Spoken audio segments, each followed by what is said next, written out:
Shit We've Read is a proud member of Bilo Network, a network of geeky podcasts. Please visit shitwe'veread.com to support the show. Now let's talk about some books. Hello, and welcome back to Shit We've Read, a fantasy and sci-fi podcast hosted by geeky friends. I am your host, Laura Benson, and I am here with my co-host, Jason Rico. Hello. Hey, Laura. How's it going? Pretty good. Excited to be back for this episode. Yeah, me too. We got to interview another author, Olivia Waite.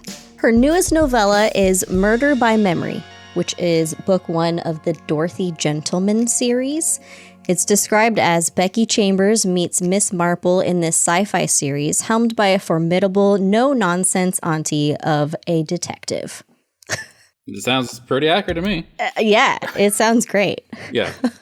And this book is also already out. It's available from Tor.com, and it's in hardcover, ebook, and audiobook, so listeners can decide which format is best for them.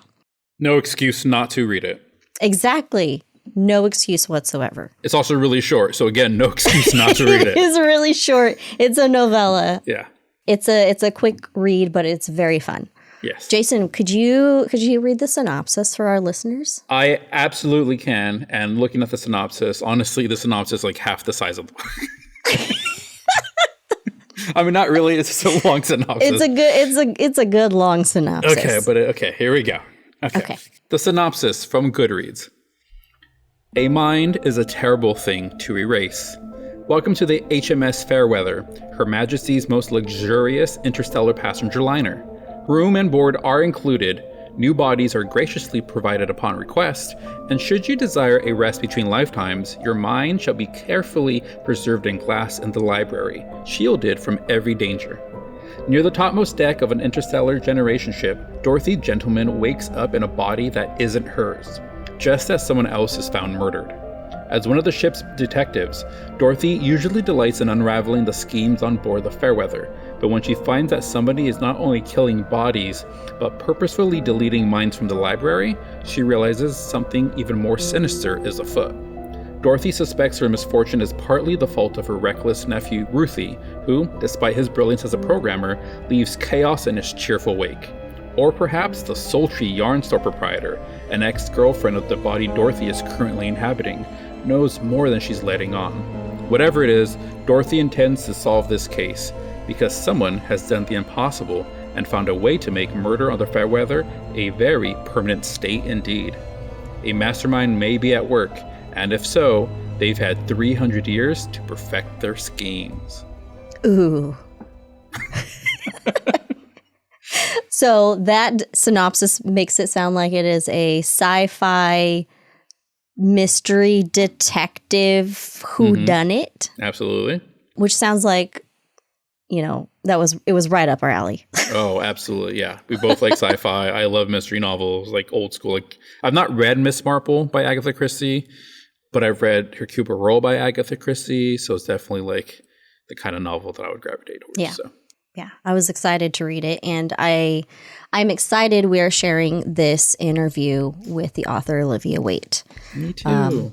We had a blast. It was so much fun talking to her. Yeah, she was great. So, listeners, we hope you also enjoy it. Now, here's our interview.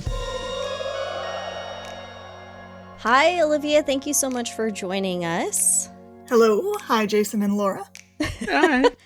We're really excited to be talking about your book, Murder by Memory. It just came out a few weeks ago, so pretty new. But we're excited to be talking to you about it. We've got a lot of really great questions. So first, here on our show, we like to use a little icebreaker amongst ourselves. And we like to begin our conversations by sharing some of the other books that we're reading in our own time. So our first question for you is, could you briefly tell us about a book or two that you've recently read or are currently reading? As we lovingly like to put it, what is some of the other shit that you're reading? Oh my gosh, I'm always reading about 6 things, and some of them are for work and some of them are for fun. For work right now, I'm reading a really excellent sapphic contemporary romance between a firefighter and a fire suppression scientist. Ooh. Yeah, it's real fun. They're tangled in this same little friend group, and they have this super dramatic friend who's making super dramatic plans, and to try and get her to settle down, they have to pretend that they're dating. Of course. As one does. Of course. We've all been there. That totally makes sense. It's set in Seattle, where I grew up and spent most of my misspent youth. And so it's wonderful. It's completely accurate to how it feels to go around the nightlife and do karaoke at the Crescent downtown and all that stuff. And it's so fun. And it's so like energetic. Reading it feels like a party, and reading it makes me, feel like I'm not in my 40s. I'm in my 20s again. And that's really great. And I'm pairing that with a complete reread of a whole bunch of Discworld and also the Imperial Ratch trilogy. Okay. Wow. Okay. Wow. Nice. I tried getting through the Discworld novels last year. I think I started because I never got through them, but I'm a big fan of Terry Pratchett and the other series, and there are quite a few books to get through. Yes, they're best broken into chunks. I found there's all the different threads, and people have made really gorgeous charts about that. Wow. I definitely found those charts and used it to inform my reading path. Yeah. Cool. Well, those sound like very interesting and very different subjects. A really good diversity there. All right. Well, thank you for sharing. Let's chat about your book. Can you tell us and everyone listening a little bit about yourself and what Murder by Memory is about? Well, I am mostly known for queer historical romance as a writer, but I also have been reading science fiction as long as I've been reading romance. In fact, my first romance novel was also a science fiction novel. Not the one I wrote, the one I read. I stole it from my mom, age 5. And I thought it looked like Star Wars, so I was super excited. And it's this big splashy 80s Fabio cover. Oh, the best kind. Yeah, that sounds perfect. It's called Warriors Woman by Joanna Lindsay. And it was a big spaceship romance, and the heroine worked in security, and there was an uprising on the planet, and she had to flee with her sentient spaceship and crash landed on this barbarian planet. And so it was extremely fun, and I was like, this is kind of Star Warsy. This is fun. And there were bits I didn't understand, and then my mom caught me reading it and took it away because nobody wants to explain kink to their 5-year-old. So, I was just mad. I wanted to finish the book, and I had to wait until I was old enough to get a library card. But I tracked it down. Dang. And so for me, science fiction and romance have always been kind of next door neighbors. And so after writing romance for many years, I was sitting there. It was the pandemic.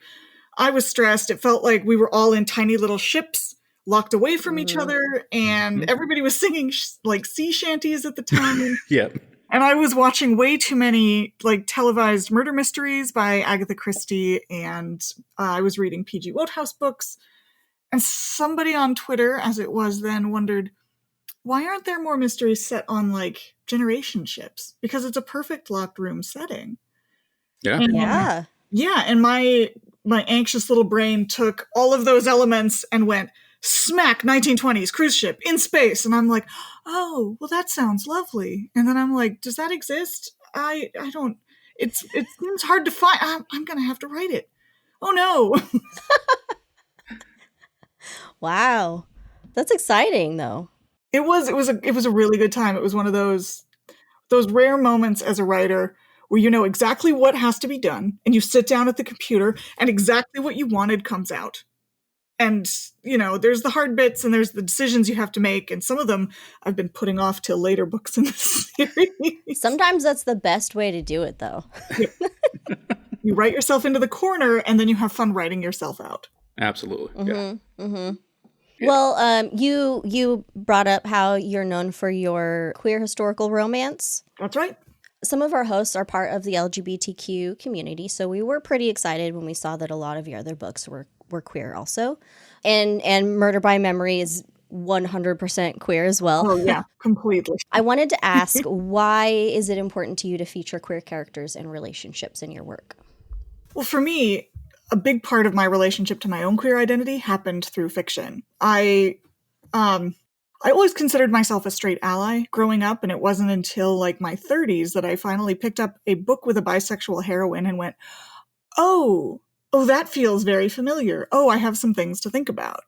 And so for me, that seeing that kind of representation and expression, when for most of my growing up, it was you were either gay or you were straight, and bisexuality wasn't really discussed as much, and the whole full spectrum wasn't as visible as it has since become. So putting that visibility more forward on the page is something that I kind of do a lot because I needed more of it when there wasn't as much of it. If that makes sense. Yeah, absolutely.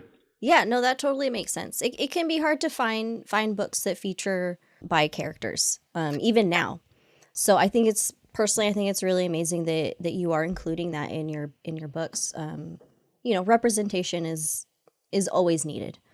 Well, it's also just fun. Like, I don't know. Oh, yeah. I was also a classics major growing up. So, all the stories of Greek gods and goddesses falling in love with just kind of anybody. And so for me, like, it's not really I wouldn't call it like a big, fierce, like, revelation. It's more that hot people are hot and they will ruin your life is kind of the classical Greek approach to sexuality. I think quote. That is perfectly well said. Wow. I love that. I like that. Yeah. Like Laura mentioned, we do have queer hosts. But even as the token boring cishet host of the channel, and obviously I do consider myself an ally, I'm supportive of us reading so many of these stories. And what I like about us reading these type of queer stories is just normalizing it. Queer stories aren't just for queer people. I obviously don't want to speak for queer people, but I do know that these type of stories do help them find and accept themselves and accept their own identities. If they're lucky, they find the right story when they need it the most. But for hetero people like me, I just like reading them because that's the way life is. Because I may not relate to being in love with a man or being a woman in love with a woman, but I do relate to just love. And I do relate to having those butterflies. And I do relate to seeing that really hot person from across the room and instantly, feeling a certain way, And so like, these are all stories that we relate to. It doesn't matter like who they're about. So yeah, they're always fun to read. And there's some of the most creative and I think some of the weirdest fiction is coming out of queer spaces right now, especially in like science fiction and fantasy. You've got people pushing back against colonialism on the side of like a whole bunch of BIPOC authors, like R.F. Kuang's Babel comes immediately to mind. And so you've got some really, really sharp and innovative work happening in the anti-colonial space and in the queer side of things. Authors like Becky Chambers, Tamsin Muir. Yeah. There's so much of it. And it's just really exciting, honestly. Mm-hmm. Absolutely. Yeah. Well, let's talk about the science fiction of it. Your book in the dedications mentions for those long ago sci-fi television rewatches, which I thought was really apt because reading this novella really did remind me of my own late nights watching like The Twilight Zone. Like it seemed like the same kind of premise, right? You have a detective who wakes up in a body that's not their own, and also there was a murder. Cue the opening credits. Yeah. And it also, in some ways, reminded me of the novel Project Hail Mary by Andy Weir. I don't know if you're familiar with it, but it's one of mine and Laura's favorite novels in the last few years, with our protagonist is kind of waking up and immediately you're in the mystery. They wake up on the ship and you don't know what's going on. And so I want to know, like, beyond any sci-fi books, you mentioned some already, are there any TV shows, are there any movies, music, etc., that really influenced Murder by Memory or your writing style in general? Well, the rewatches in the dedication were some friends and I used to rent. We had to walk to the video store and rent the physical copies, but we were able to watch all of Deep Space Nine on DVD that way. Oh, and so just like straight through beginning to end over a period of many weeks. And it was, I'd never been able to do that. I had always been like, out and about, in the days when you had to sit in front of your television at a specific time. Mm-hmm. So I hadn't been able to watch Star Trek. I hadn't really had that growing up. I would catch an episode here and there. And then with Deep Space Nine, it was so much fun. And it was such I grew up on Westerns, and Deep Space Nine's absolutely a Western. So you're talking about various story structures kind of being handed from one narrative world to another. You have that. And for me, the idea that you have a utopian society, but there are still problems to be solved is really seductive. Because then you get a base level of escapism where you're like, okay, well, you don't have to personally worry that characters are going to starve to death in the streets all the time, constantly, which is just a nice little reassurance if you're picking up a book at the end of a long day and you're like, I just need something to help refresh me before I go on to the next day's struggle, which is something we're all thinking about right now. Yeah. Definitely. But there's still enough of a problem that you get that narrative hook of how are we going to answer this? Yes. So it's not conflict-free at all. In fact, Deep Space Nine gets quite dark at times. Absolutely. But it's essentially optimistic, and it believes that people can solve the problems that people cause. I find that just an endless well of creative inspiration. I bet. Yeah. Yeah. That actually leads me perfectly to my next question, which I'll get to in a second. But I did want to kind of point out when I graduated college and before I got my my current big boy job that I'm still in, there was those few months where I was applying and kind of aimless. And I spent that watching all of Star Trek, like chronologically. Oh, yeah. Like I did Enterprise and then the original. Tried doing the anime series, couldn't get to it. Next Generation, Voyager, Deep Space Nine. Like I was deep in it, and I think I got hired somewhere in between, like my Voyager, Deep Space Nine rewatch. I never really finished, but I'm glad you pointed that out because I'm a big Trekkie myself. So you mentioned like these sci-fi stories, kind of being escapism, but really kind of having a hook in there that still kind of pulls you and that's pulled from like society. And that's one of my favorite things about sci-fi books is they allow us to ask really interesting questions about society and religion and ethics, but in a way that's interesting and almost like subconsciously, like you don't really realize, Star Trek is a great example. We have that episode of the original series where they meet a race that are literally half black and half white. Yeah. Right. But like the conflict on the planet is some people are left white and right black and the others are swapped. And so that's where the racism comes in. And it seems weird, but it's talking about our society and it holds up a mirror to our own society. Mm-hmm. I'm trying to stay away from spoilers for your own book, but the synopsis does allude to the ability to have multiple lifetimes in this like endless cycle of bodies, with death being an impermanent state. I mean, that's where like the murder comes in. It's like, oh, this might be a permanent murder. What is that like? I'm curious to hear your own thoughts, again, whatever you can share on what death and the concept of an afterlife is in this world that you've created. Because if you could just keep on living, what does that mean for these ideas of after death, Yeah. Well, and that's one of the things that I kind of wanted to take as that utopian, but there are still problems. Mm-hmm. Because now what you have is you have not just one death, but you're going to die like, several dozen times over the course of this journey on this ship. Mm-hmm. And so would you dread death more or less if you had to do it more than once? Yeah. And it's quite a complex thing. And I think a lot of my books kind of, especially recently, but pretty much always, have engaged with death as a question because it's something that weighs very heavily on my mind. I lost my father at a fairly young age, like I think 24, something like that. And then I come from a very large family on both sides and a very Catholic family. And so we have a very complicated relationship with death in the afterlife. There was one Christmas we lost like the entire eldest generation in the space of like 3 days. So there's an intensity of experience that's happened. And yet the ways that grief can still surprise me and the ways that grief is like a completely nonlinear experience. It's something I'm interested in as a person, but also as an artist. Yeah. And so for me, this sense of death not being permanent would be a great advantage. I'm super not excited about death, to put it mildly. I can relate. Yeah. So for me, the idea of an afterlife is very seductive. I would really like that to be true. Yeah. I'm not sure whether or not it is. I hope to find out someday because that means that there's something to find out. But I very much like the idea of being able to continue until you feel you are done. Like Yes. I Yes. don't think I would mind death so much if I could arrange when it happened.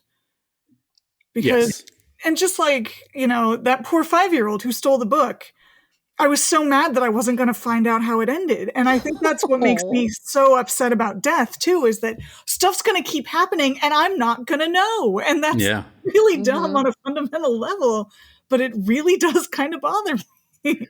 No, I get it. I'm exactly the same way. I've had conversations with friends and partners about, you know, how to what age would I like to live? You know, like if I was a vampire and I was functionally immortal, would that appeal to me, or do I want to call it quits after 500 years, or what's that number? You know, and it's exactly the way you say. I think I would like to live until I'm ready to be done, and for very dumb reasons, like they're going to keep making more Star Wars movies, and I want to watch Episode 31. Yeah. They're going to keep making more Star Trek series, and I want to watch those. You know, the Marvel Cinematic Universe is eventually going to keep. Like, I want to keep consuming the things that I enjoy until I'm like, yeah, okay, I've seen them all. I'm done. Now you can lay me to rest. But I'm not there yet, by no means. I was also raised Catholic, and so I also can relate to the Catholic notion of an afterlife and the complicated relationship with that, right? Because at least from my own experience, you know, you're raised being taught this, and then as I got older, I started questioning things more and more, and I was like, do I believe in that? Do I not believe in that? It is appealing in some aspects, but also the way the Catholic Church paints it isn't quite the way I like, of you can just do whatever you want and then say, oh, sorry, and then you get in, but other people can't get in, even though they were really good people. So it's complicated. I get it. As an anxious teen, I learned, I don't know who was passing this around, because after Vatican II, they shouldn't have been, but somebody gave me a whole little booklet with things like novenas that actually listed the number of indulgences that each prayer was worth. Like the old-fashioned, we're not supposed to be doing this anymore indulgences. Like, this is how you build up enough, like, good person credits to set against any, like, possible sins. And, like, child me was like, oh, thank God, I can bank some of this early. I did always wonder, like, when I had to, go to confession as a kid and, like, all right, say 4 Hail Marys. Who assigned that? Yeah. Is it the number of words? Is it the length? Like, I don't know. Your book, obviously, based on the title, it deals with memory. And, without getting too deep or personal, as I'm getting older and dealing with health stuff with my parents, right, I start thinking about the day that they eventually won't be here anymore, which I hope is many decades away, but you never know. And I start thinking about, like, making these memories with them now to make sure I hold on to them. But the dumb thing about memory is, like, you don't really control which ones stay there. Right. Like, I still remember dumb things as a kid. It's like, that's just taking up space. How do I delete that, and make room for the more important things? Yes. Yeah, you want to keep your loved one's face. You don't want to keep that toy jingle from a company that's been out of business for 30 years. Yes. Yeah. And so a bit of a personal question, answer, however you feel comfortable, but what are some of the childhood memories that you wish you could recover? Gosh, that's an excellent question. I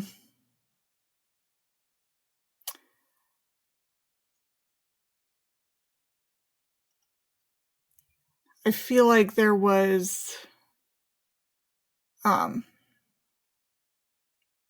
something. I'm the worst person to ask about this right now, because these days my memory is absolute Swiss cheese, which is why I write everything down so that it doesn't have to stay in the brain. But gosh, I don't know.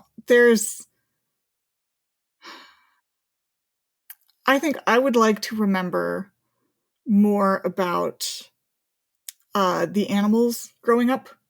We always had pets, and my mom had a horse growing up, and so she was really good about, we couldn't have a horse in the suburbs, but she would, like, send me to horse camp for 2 weeks in the summer so that I could, like, hang out and learn to ride, and that was fantastic, and I enjoyed so much of it for so many reasons. And so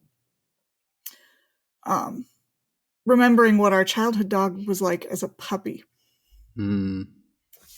Because when we got her, she was like, I was so young that I don't remember her at that age. All of my memories of her are as a very sweet, incredibly patient elder as like toddlers and teenagers, like just, you know, roughhoused around her. And she was just an amazingly sweet-tempered mutt of a dog. And I would love to have seen her as a baby and to remember that.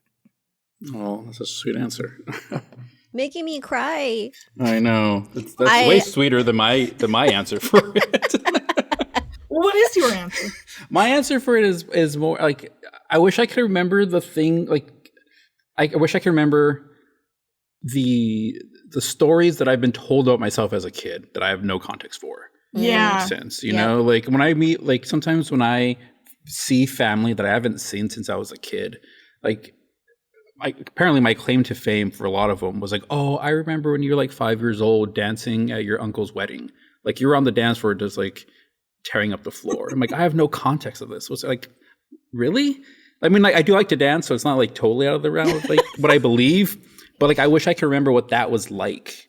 Yeah, the joy that you must have felt in that moment. Yeah. Yeah. And then also, I've tried having this conversation with people, and I don't really know how to convey it. But I remember when I was a teenager, before really like the internet was what it was now, right? Where we have instant gratification about everything. Any song you want to hear, any movie, any TV show, you can get it immediately. Any news break, you find out about it immediately. But I remember like being a teen and like the days of Napster, where you hear the song and you don't really know what it is and there's no way to find it, but eventually somehow you come across it again. You download it and like just like that feeling of finding the things that resonated with you. There was like just a feeling about it that I don't know if kids have today. You know, and I've been thinking about that because we mentioned that I'd been rereading Terry Pratchett. I stumbled over a copy of Color of Magic in the library when I was about 13. Instantly obsessed, wanted everything. I could see there were more titles because they were listed in the front of the book. But again, this, like, as you say, this was before the internet. And so in order to find any other Discworld books, which weren't being published in the United States at the time, I had to stalk every used bookstore for the next who knows how many years. And they would show up randomly and out of order. I found a copy of the 7th book in the series next. And I'm like, but book 1 ends on a cliffhanger, and I don't know if I can just jump in. And I'm like, but I'm gonna. So here's hoping that it's fine. I found a copy that was weirdly like autographed. So I found this like battered used autographed copy of an early Terry Pratchett paperback, and I'm like, what are you doing in Linwood, Washington? You are not near your home. And so I had to, but you had to check the shelves every time, and you had to remember the names of all the books that you were looking out for. Yeah. And it really did feel like a kind of quest that rewarded persistence. Absolutely. Yeah, that's a great way of putting it. Yeah. And then I walked into a Borders in downtown Seattle one day and found that they had been importing the British paperbacks, and they had the whole series, and I walked out with about 20 books. Wow. As many as I can afford. I will be back in 2 weeks. Gold mine. Oh man, I was so thrilled. Oh. Wow. That's cool. There are a few things that reach the high of like coming across a book you're really looking for, kind of accidentally. Well, getting back to the book, you know, for a novella, Murder by Memory doesn't skimp on the story by any means. I'm curious, what drew you to the novella format for this story as opposed to like a longer book? And are there any freedoms or advantages you think come with writing a novella versus a full-length novel? I have been writing novellas since my very first published book. There's a simplicity to it. Like, you know, it's like short fiction. You get a little more room than a short story, so you can develop things at a little more length, but you don't have to worry about the structural integrity so much. Like if you're building a novel, that thing's got to be solid. The skeleton has to really be able to support all of those words. And with a novella, you can kind of be fancier about it. Like, I don't know of a better way to put that, but you can, you get to be condensed and maximalist in a very small space, and you can throw out fun little hints about things and then not have to worry about, okay, well, we have to establish this via scene. In a novella, it's perfectly fine to tell rather than show everything. And so you only show the most important and the vital bits of the story.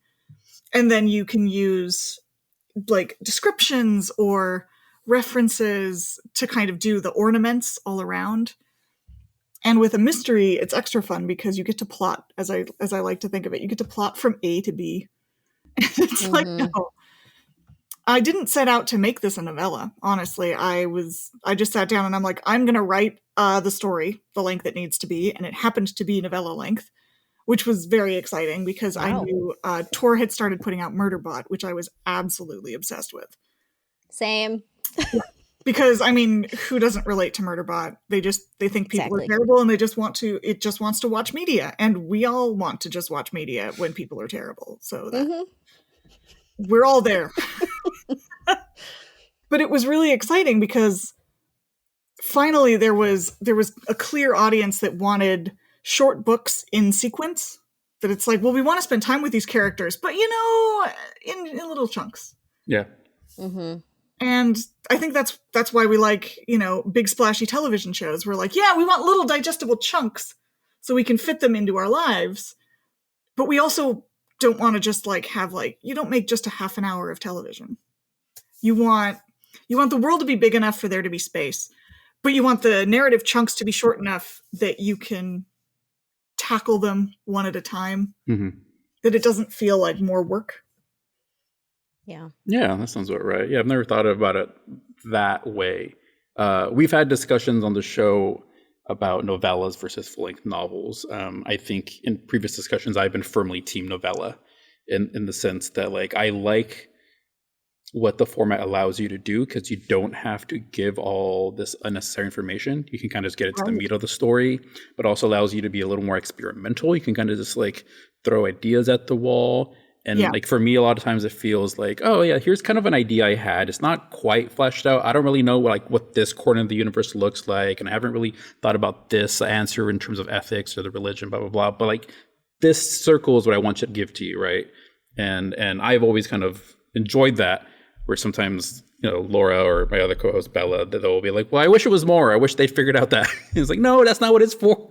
Well, to defend myself, sometimes novellas, they will include details that make you want or need more information to understand. Yeah. And so sometimes the story, I feel like, is too grand to be in such a short novel. And so sometimes I feel like it would be better to have more or better to have less, depending on what the story is. Personally, like Jason said, you were able to put in a lot of story in this, and I didn't need more information. And I feel like you had a really good balance with the story and details and little, things here and there that you are sharing of this world that you're writing for us. I think I loved it. I didn't have many questions. I think that you did a great job with it. Well, that means a lot to me because I really just wanted to have fun with this, and I wanted this world to be fun for readers because it was fun for me as a writer. And one of the most fun things about writing this was, as I was writing it, other questions cropped up. And so I was like, oh, that's a big, interesting question. And I'm like, I can't do that here. That's book 2. That's book 2. And so I just set it aside. And so when I finished the first draft, I had notes for books 1 through 6, which I'm like, oh, well, that's a nice little shape. Well, what do you know? And I'm slowly filling those in as we go. Because I'm an outliner as a plotter.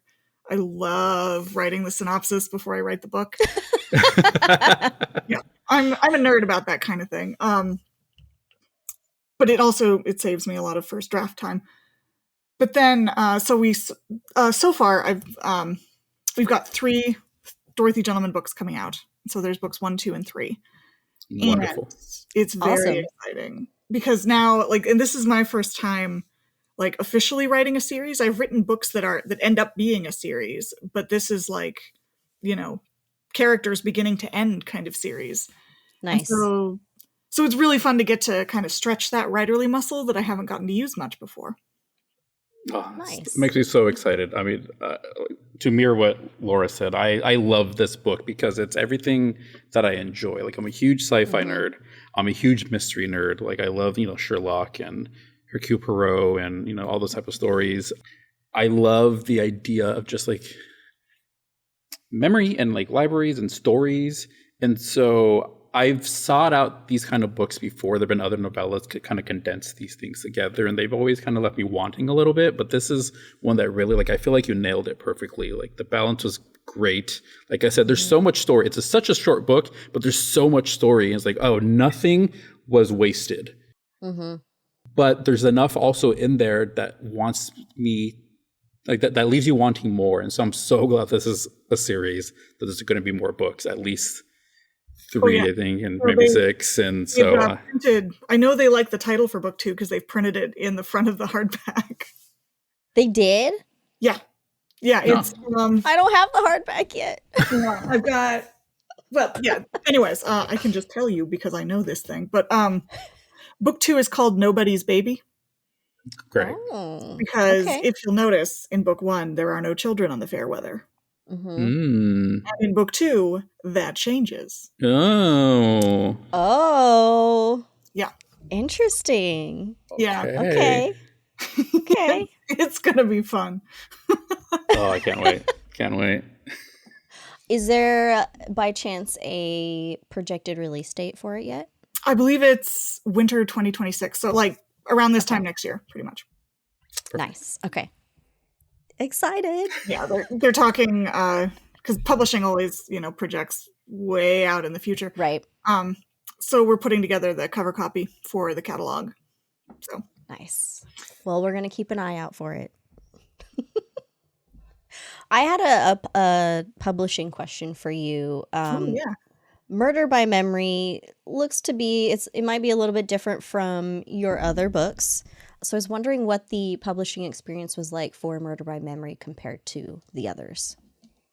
Well, it has definitely been different. I've done both traditional publishing in historical romance and self-publishing and small press publishing. I've been around for a while and had a great roller coaster of a journey. And so this one has definitely been exciting in some new ways. The first thing I noticed was the difference in pace. Because romance publishing, as soon as a book comes out, they're like, oh, great, this one was really good. When is the next one out? Can I have it like now? How about tomorrow? Can we get this tomorrow? Like it's insane. It's wild. Fast. Okay. And so, yeah. So with these, the good folks at Tor.com were like, well, we're going to have a book a year. And I said, oh, well, that's nice and relaxed. And they're like, that's pretty fast, actually. And I said, oh, goodness. Wonderful. So it's definitely a change of pace. There are some novels coming down the pipeline as well. And so getting to let those kind of percolate properly it's a really exciting prospect, because I always think of edits and changes I should have made approximately 3 days after I should have made them. Of course. Every writer, no book ever really feels finished. You just kind of get to a point where you're like, that's done enough. I am sick of it. Or I don't think I can make it any better without breaking some part of it. So you do the absolute best you can and you shine it up as best as you know. But then 2 weeks after you send it in, you always think, oh, would have been nice if I'd done this. Because, your brain is unforgiving. I can relate. Yeah, I relate to it a little too much. I do videos as my day job, video editor. I make videos in advertising. And just this week, I had a client. He was like, okay, the video's due this day. We need it by this date. Okay, fine. So I did it. And no video is ever done. You just run out of time. So it's done for the time. So here you go. Here's the video. It's done. And then the next day, I was like, okay, perfect. We'll need this video in other formats tomorrow, but we just need this one today. And so tomorrow came, And because I had a little more time, I went back in and started tinkering a little bit more and just polishing little things and tightening up the little things and correcting color here. It's like, here you go. Here's the video in the other formats. Also, it's a little better than we saw yesterday. So I definitely know what that's like. Mm-hmm. Yeah. Yeah. And then you get challenges like when, say, your small press publisher goes spectacularly out of business and you get the rights back to all your things, and you have to reissue them. You have to ask the question of, do I edit these or do I just fling them out into the world as they exist? That is a good question. Yeah. It can be quite difficult to answer. Yeah. I bet. Which is why I don't get why people were mad at George Lucas for, going back into his original trilogy. I mean, like, I get the desire to do it. Do I always agree with what he did? No, but you can't fault him. The finishes, though, the motion smoothing, it's like nails on a chalkboard, man. Like, it's just... It's It's hard to find the originals now. It is.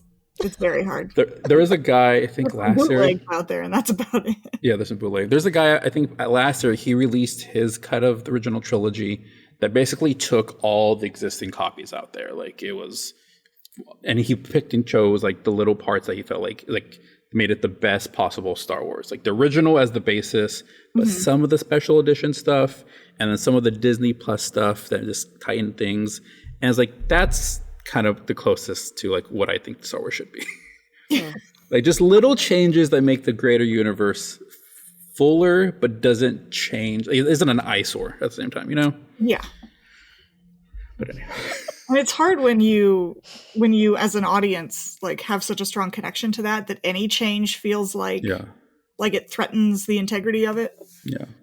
And I don't know. I try not to be precious about my own things, but maybe a little precious about some other things. I think that's okay. Yeah. Well, before we start wrapping up, I had one last question for you. Which of your characters in this book is your favorite, or which did you have the most fun writing and why? Oh, well, I think secretly my favorite is Ruthie, but that's because I put so much of myself into Dorothy, and Ruthie is her favorite. So, yeah. I'm not a mother myself, but I am an aunt. But I am an aunt to two nephews who live on the Canadian side of the border and are young enough that the pandemic really got in the way of me getting to see them as they've grown up. And so like I mostly know them through video chat these days, and it's quite hard. There were friends who had kids, and we would have weekly game nights, and that was great. And then the pandemic happened, and so there's another set of like nephew relationships that we kind of had to cut off right when they were, he was almost old enough that his parents were like, hey, maybe one of the other non-parents can read him the bedtime story tonight so we don't have to read this book for the 18th millionth time. I was so excited about that. I'm like, yes, this is the one part of parenting I was excited about. I will read all the books to your child happily. Oh. And then pandemic. Yeah. So a lot of wistfulness, a lot of that kind of sense of something lost went into Dorothy Gentleman. So it's sparkly and escapist and at times very sad. Yeah. I can see that. Yeah, but then Ruthie is kind of, he's the nephew that you wish you had, who's brilliant, and yet he still needs you for some reasons. And he's also a little bit Bertie Wooster, and I love a Bertie Wooster. Yeah, I really liked Ruthie also. And I think, I'm hoping in your future books we get a little bit more of Fairy. Yeah. I'm a big AI robots kind of person. Not in real life. Thank you for clarifying. I was going to clarify for you, not the current AI. Fiction, yeah. No, I like it in fiction. So I like to read a lot of books that feature AI and like exploring with that. And so I liked the little bit that we got of Fairy in this book. So yeah, there's definitely more things that happen with Fairy in future books. I've got big plans. So excited. Wonderful. My favorite was Violet. Yes. Because it reminded me perfectly of like why I like characters kind of like a Moriarty, where like they're cold and calculating, but they're never wrong either. Like you understand where they're coming from. It's like, oh, that makes it so difficult for me because I shouldn't root for you, but I kind of do. I really want to. Like, I can't argue with the points that you're making. Yeah. Yeah. Yeah, the yarn shop has quite a few more secrets than we've seen. So, Okay. some of those I am working on very hard right now. There's a shawl pattern coming to match the fern shawl from the book. Oh, nice. Yeah, it's just that writing knitting patterns is extremely hard. I can imagine. I don't even know where to start.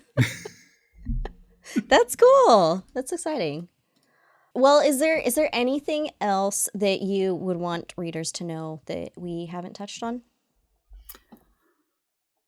I honestly can't think of anything. This has been a wonderful, wonderful chat. Thank you. Thank you. If you'd like to keep abreast of future events in the Dorothy Gentleman universe, I have a newsletter.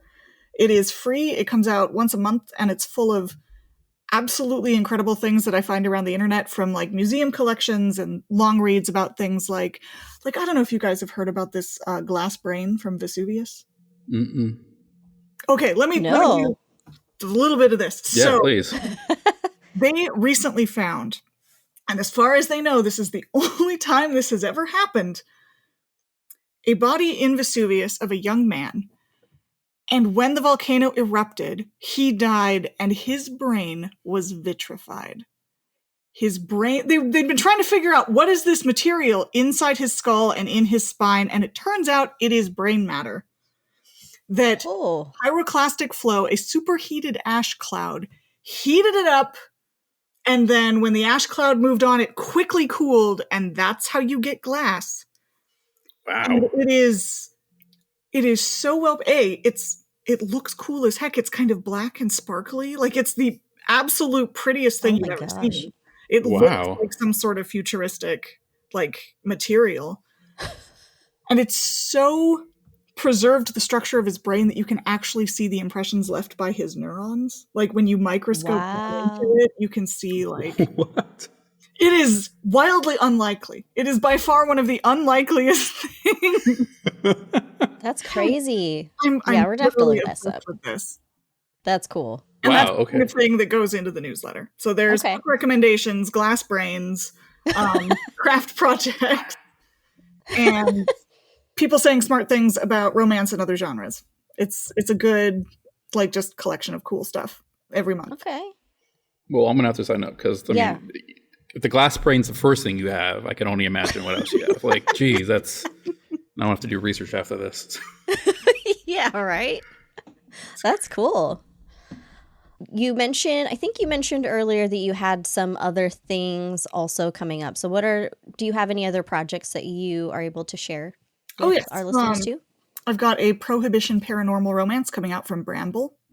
And that should be, we're still firming up the timeline on that. But that is coming out at some point. That was part of the whole Dorothy Gentleman package. They're like, oh yes, we will take these novellas and also this Prohibition set magical creature romance. Yes, please. And so I was like, oh, that is wonderful. This was a book I actually wrote some years ago that at the time I thought was one of the strangest things I'd ever written. And I was compelled to do it. I poured a lot of my own experiences at the time and my worries about it, and I put in the place where I was living and a lot of Seattle history in the 1920s. And it was one of those very cathartic kind of writings. And then I looked at it and I'm like, this is completely wrong for the market. Nobody wants this. Why am I making up fake World War I werewolf poetry when nobody's going to be buying that? And so I put it on a shelf and just thought, well, it was a learning experience and we move on. And then at one point I'm like, how did that werewolf poem go? I was trying to remember it. And so I went and I started to read the manuscript again. And I'm like, oh my God, I wrote a pandemic novel. Oh my God, I send this to my agent. And wow. And we were, in fact, able to turn that into a sale about 10 years after I wrote it. Wow, that's awesome. Great. Yeah, and now it's going to be an actual book, and I'm so excited. That's It amazing. sounds fascinating. And that's going to be exciting because that's also a queer MF romance, which I haven't gotten to do yet. Like I've been doing a lot of sapphic stuff, and it's been great. But this book, the star of this book is a hero. He's a young man named Mickey Wright, and he's got a lot of trouble in his future. Okay. Well, we'll keep an eye out for this too. Absolutely. That sounds great. Yeah, sounds fun. Yeah. Awesome. All right. Well, I am so excited and so happy that we were able to talk to you today. Yeah, absolutely. When we were asked if we would be interested, I was like, hell yeah. Immediately, yeah. Yes, let's get this scheduled. So I'm really glad that we were able to talk with you today. Just as a quick reminder for our listeners, Murder by Memory is available now, and you can get it in hardcover, ebook, and audiobook. Yes. The audio is excellent. I actually listened to the audiobook. I got it through NetGalley, and the narrator is fantastic. Yeah, nice. Blair did just such a bang-up job. She has such a great voice. Yeah. Yeah. I'm gonna have to listen to it now. I'll do an audiobook reread. Yeah. Olivia, where can people find you on social media? Well, the most direct way to find out is to go to oliviawaite.com. I spend a lot of time recommending books on Bluesky at oliviawaite.com and retweeting things there. It's a really good place to have conversations about books that I'm finding. There's a lot of sci-fi fantasy authors there as well. If, for some reason, when people are listening to this in the future, Bluesky has gone poof, as tends to happen, whatever the new social thing is will be on the oliviawaite.com website. Okay. So that's where to go. Cool. And then that's also where people can sign up for your newsletter. Exactly. And that's being hosted on Button Down. Nice. All right. Well, I'm so glad that we were able to talk to you. Thank you so much for making time for us. Well, thank you both, Laura and Jason. Yeah, absolutely. My God. Yeah, this was a blast. This was such a good time. Thank you. I'm going to go back and read some of your other books because your writing on this one was great and I'm sold. So. Well, the science part isn't entirely new. Ladies' Guide to Celestial Mechanics is very astronomy heavy. Oh, perfect. I'll start there. So if you're into the space nerdery, that's where to go. I mean, it's 19th century space nerdery, so it looks very different, but it's cool. That's cool. Nerdery is nerdery. Love it. Yeah. All right. Well, thank you so much, Olivia. We'll hopefully talk to you again for future books. Absolutely. Count me in. All right. Perfect. Thank you. Thanks. Bye. Bye. Shit We've Read is hosted by Laura Benson, Jason Rico, and Bella Romero, with music by Joshua Chilton and editing by Jason Rico. To join the discussion on this and all other books we've read, find us at Shit We've Read on Instagram, Facebook, Twitter, and TikTok. For more information about us or to request transcripts, please visit shitwe'veread.com. This podcast is part of the Bilo Network. Visit bilonetwork.com for more great geeky podcasts. Thanks so much for listening.